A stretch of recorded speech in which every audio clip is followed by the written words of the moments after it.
Welcome to the Afterspin, opinions from thought leaders in our state. I want to ask John Hood and Chris Fitzsimon. Durham recently premiered a film about that community that wasn't filmed in Durham. Now we learn a new film about the Outer Banks is being filmed in South Carolina.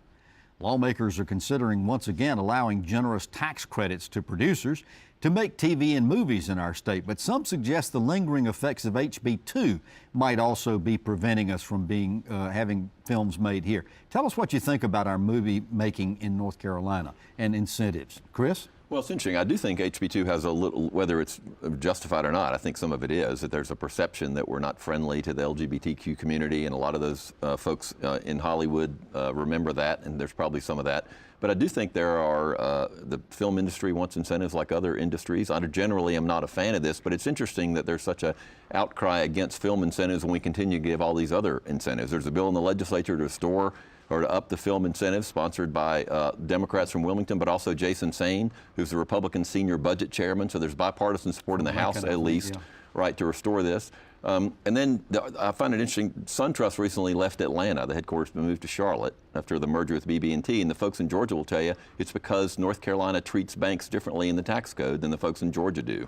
So to me, this goes into the big bucket of incentives games, which I don't like, a lot of people don't like. But the question is, if you don't like them, how do you compete? And I don't. How do you compete against states or industries that still get them and that still provide them? It's very confusing. John, a lot of mixed comments over in the legislature about restoring these film incentives. What's your take on it, and what do you think is going to happen? I wish they would stop being so mixed up. This is really quite simple. The state of North Carolina is not an investor in film and TV projects. It shouldn't be. It should never have been.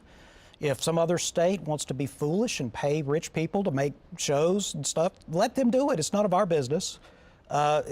This is a silly but understandable political reaction to the fact that a TV show, which has not a very large footprint economically, it gets a lot of attention. It's a big deal when you could say this was filmed in this county, or this was filmed in this state, this was filmed in this town.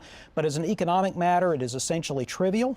It is certainly not something that the state should be paying people to make films. But we can understand when there's a movie about Durham that was not shot in Durham. Who cares? Or a movie about the Outer Banks. I don't care. You don't think that it makes any difference? I think if you ask millions of North Carolinians, should you pay even a few pennies more in taxes so that films about Beaufort County are only made in Beaufort County, they would laugh at you.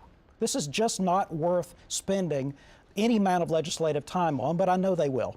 So we've decided this issue. No, well, we'll see. I mean, it's interesting. Well, it's really interesting, though, that this is a bipartisan effort, which makes me think if you have the senior House budget chairman co-sponsoring a bill, I think this is not just local Democratic legislators trying to do this of one party or another. It's going to be interesting to see what happens if this gets out of the House and where it goes.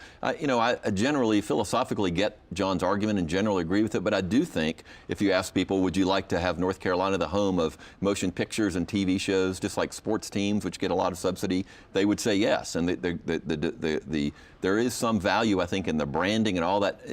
As an pure economic argument, John's right, but I think there are other things at play here that politicians are listening to. Don't you think it's like a lot of other things? Yes, I'd love to have that. And it's going to cost me how much? Well, now, wait a minute. Now, let me think. But we give tax credits to all sorts of businesses and industries. Yeah, well, and again, you're right. It falls into that bucket. Well, thank you for watching the Afterspin. We'll have more video all during the week on ncspin.com.